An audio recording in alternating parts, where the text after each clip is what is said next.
All right, good morning, everybody. Today, I'm going to talk about a door prize. Miguel and I have come to the consensus that this was a door prize. I was like, I think Miguel gave this to me, or maybe I won it as a door prize once. The consensus was door prize. So this is a book called Grit by Angela Duckworth. And this is a long-term study that she, as a psychologist, had done about the grittiness of people in various industries, including sports and business, and at multiple levels of success. And so today, I wanted to talk a little bit about grit and what it means in this context. And the power of passion and perseverance is the title.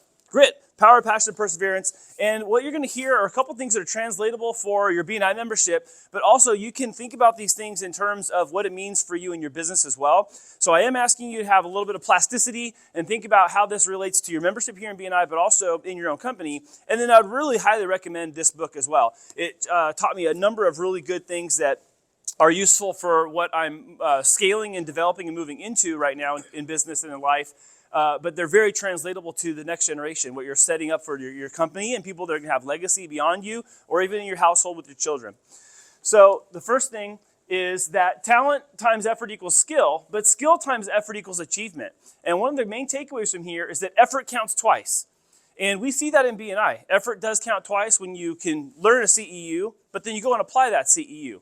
That skill times the effort equals achievement by getting more business, giving better referrals, et cetera, et cetera. And you can translate this to whatever you want to for your own business as well. But the point here is that effort counts twice because you build the skill and it can also be productive. So if you just build the skill but don't do anything, of course, then it's not as productive. But then if you build the skill and apply it, of course, productivity can come out of that. So you have skill can lead to achievement, obviously. Now, there are 4 ways to growing grit from the inside out. The first one is interest, like having an interest and loving what you do. And nobody is interested in everything, and everyone is interested in something. And there are 3 stages of developing an interest. There's discovery, development, then deepening. And the whole point here is to foster a passion. I know most of us, and I say most because most of us are passionate about what we do. Some of us are doing what we're doing on our way to something else in our career or to our life. And that is just true. I can't stand here in front of you and say that what I'm doing now is what I was doing the last time you saw me here, because I was doing something else. And my passions are the same for serving people, but they've looked different along the way. The next thing in part 2 of that, and growing grit from the inside out, is practice. It's about the quality of your time practice, not just more time on the task. It's about the quality of the reps that you're doing. It's the quality of your sales calls. It's the quality of your presentation. It's the quality of your preparation. It's the quality of whatever it is you're doing that really matters. And the action item here is deliberate practice. Are we deliberately practicing our one-to-ones at our highest possible capability? Maybe we are, maybe we aren't. Am I being deliberate about listening to the podcast, or am I just listening to complete it? And then I'll just mark the CEU, and then I can't go apply any of it. So what you want to have here is a clearly defined stretch goal, full concentration and effort, immediate and informative feedback, and repetition with reflection and refinement. So what the takeaway here is from this part of the book is gritty people do more deliberate practice and experience more flow. It's easier.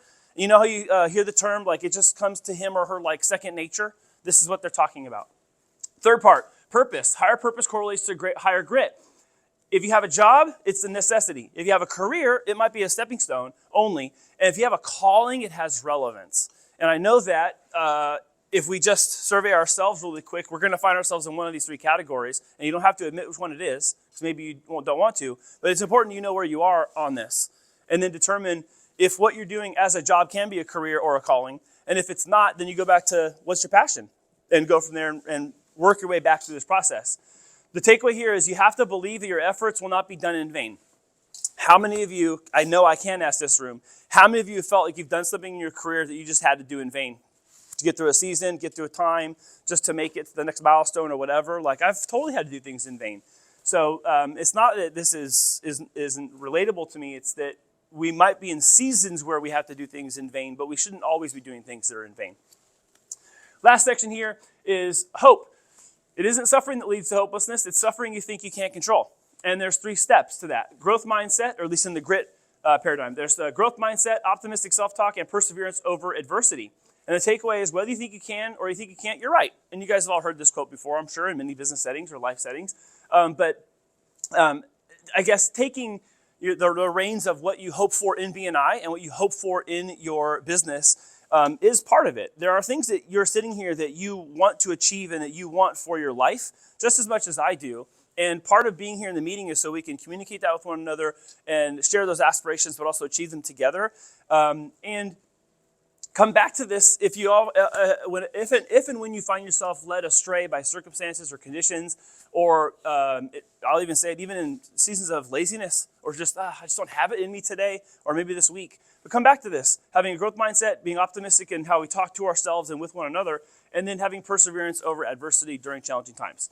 So if you're looking to pick up some CEUs, I do believe that we can qualify this as chapter education unit credit. If you want to pick up grit, you can check out my copy. I'll leave it up here if you want to see it after the meeting.